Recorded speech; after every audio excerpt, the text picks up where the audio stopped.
বাঙ্গারপাড় হারাং নদীর জলের স্রোত অনেকটা বেড়ে গেছে। তো আপনারা দেখতে পাচ্ছেন বাঁশে নির্মাণ করা যে সেতু নির্মাণ করা হয়েছিল বাঁশের, সেই নির্মাণ করা সেতুটিও ভেঙে গিয়েছে।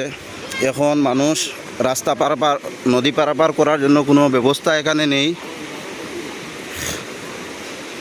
বিশেষ করে স্কুল পড়ুয়া ছাত্রছাত্রীদের বিশেষ অসুবিধা হচ্ছে রাস্তা পারাপার করার জন্য, নদী পারাপার করার জন্য।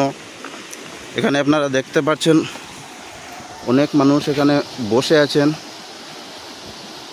কিন্তু সেই বাঁশের নির্মাণ করা সেতুটি এখন আর নেই, সেটা জলের স্রোতে ভেসে গেল।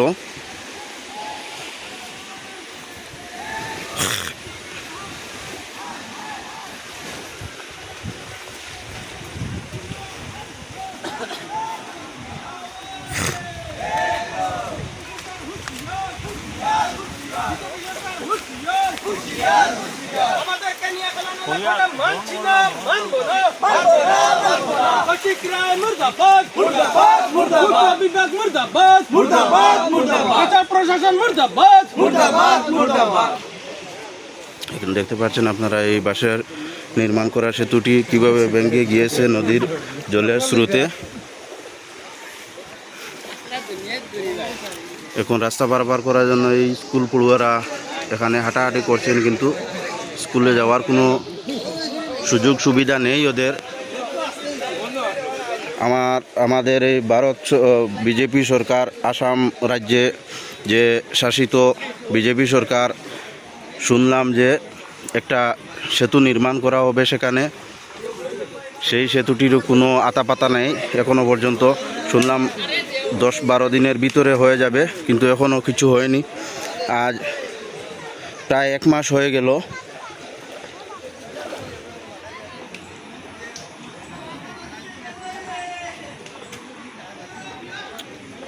নদী পারাপার করার জন্য বিশেষভাবে অসুবিধা হচ্ছে মানুষের। অনেক মানুষ জড়ো হয়ে এখানে রয়ে গেছেন, নদী পারাপার করতে পারছেন না।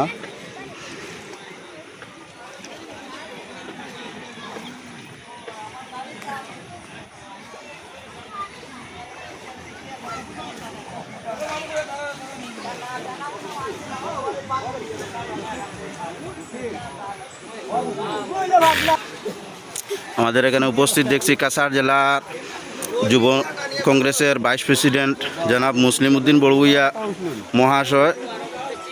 মুসলিম ভাই, এই নদীর ব্যাপারে বা বাম্বু ব্রিজের ব্যাপারে আপনি কিছু কইতে চাইবেন?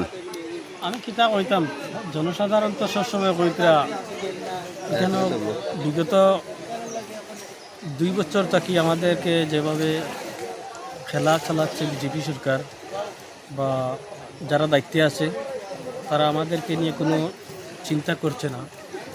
কোনো চিন্তা না করে তারা কিভাবে এই কাটিগড়া বা বড়খলার উপর দিয়ে সিন্ডিকেট কীভাবে চালিয়ে যাচ্ছে, সিন্ডিকেট সেই চিন্তা মাথায় রেখে 2 বছর থেকে চলছে।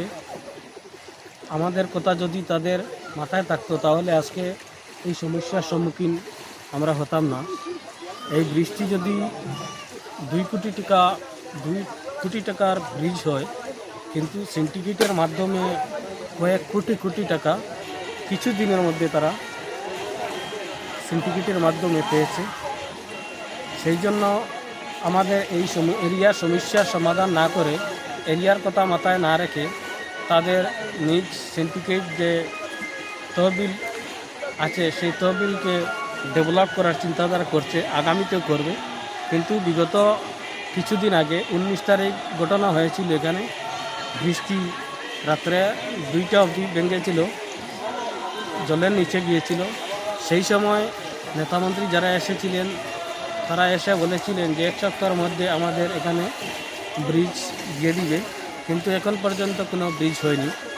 আর এখানে একটা সেতু দিয়েছে পাবলিক চলাচলের জন্য, সেটা যখন কাজে ধরা হয়েছিল তখন আমরা লোকাল জনসাধারণ যারা আছি সবাই বলেছিলাম যে আপনারা দয়া করে এই ব্রিজটি না করিয়ে আপনারা অতি সত্বর সেই ব্রিজটি ইমার্জেন্সি ব্রিজটি করে দেওয়ার জন্য। কিন্তু তারপর এই বৃষ্টি করেছে, কিন্তু আমরা বারবারই বলেছিলাম এই বৃষ্টি যদি হয় তাহলে দুর্ঘটনা হওয়ার সম্ভাবনা বেশিরভাগ।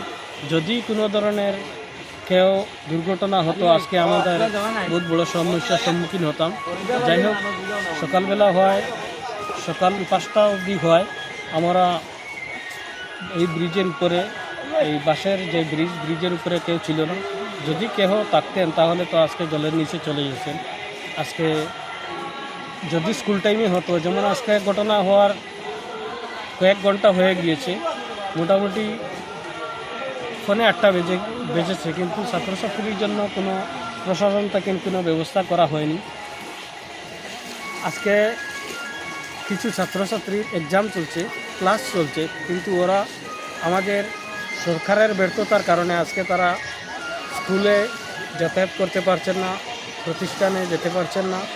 আমাদের পেশেন্ট যেগুলো আছে, গর্ভবতী সহ যারা পেশেন্ট আছে, সবাই যাতায়াত করতে পারছেন না, ঘুরে চলে যাচ্ছে। কিন্তু সেদিকেও রাস্তার কাজের জন্য 2 কোটি টাকার মতো দেওয়া হয়েছিল নির্মাণ করার জন্য, কিন্তু সেটাও করা হয়নি। গতিকে আমরা জনসাধারণের পক্ষ হইতে আমরা এই সরকারকে, এই সিন্ডিকেটের সরকারকে, এই গরুচুরের যে পাওয়ারে থাকা যারা আছে তাদেরকে আমরা নিন্দা করছি। জনধন হইল মূলধন। যদি আপনারা যদি আমাদেরকে সেফটি, আমাদের সমস্যা সমাধান করতে না পারেন, তাহলে কেন আপনারা পদ নিয়ে যাচ্ছে? আমি অনুরোধ করছি, আপনারা যদি 2 দিনের মধ্যে সমস্যা সমাধান করতে না পারেন, আপনারা পদত্যাগ করেন। আমি কিছুক্ষণ আগেও বলেছি, যদি আপনারা না পারেন, আমরা লোকাল জনসাধারণ যারা আছি, আমরা সাধারণ কালেকশন করে এই ব্রিজটি 3 দিনের মধ্যে আমরা করে দেব।